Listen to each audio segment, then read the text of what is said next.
This brings us to the end of our section on design approaches, so we'll think about some of the most important aspects that we've touched upon. And we'll start with probably the most important, which is all about understanding the goals, the motivations of our users, things that they want to accomplish, things that they want to do. And with that understanding, that helps us better shape our software and how we interact with our users. And we highlighted that it was really important that we don't guess what the user's goals are or ask, well, what would I do in that situation? But rather, we have an investigative approach that has rigor to it. And we, through that investigation, through that rigor, determine accurately and robustly what the goals of our users are.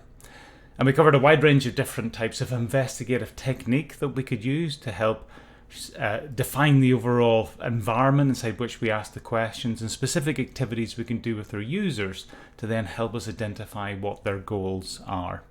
That included things like product reviews, user and customer expert reviews, user surveys, focus groups, user observation, and so on.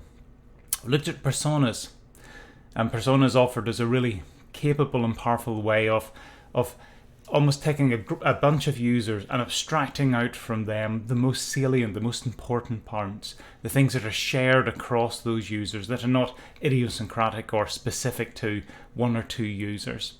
And personas give us a way of bringing those together into representative users.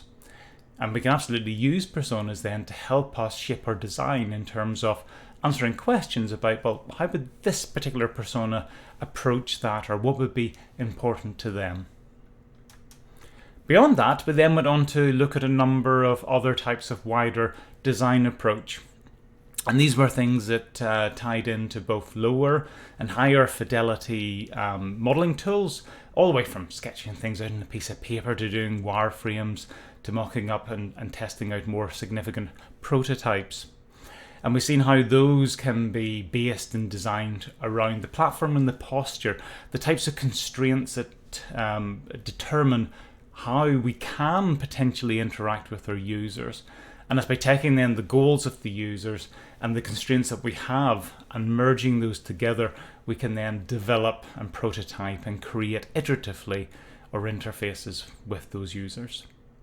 So that's all we want to cover by way of summary. In the next section after this, we're going to look at some pieces of design advice. It's going to sort of cover multiple different areas, and we'll delve a little bit into one topic, a little bit into another. They'll be slightly more practical in terms of the advice that's given, but nonetheless still useful.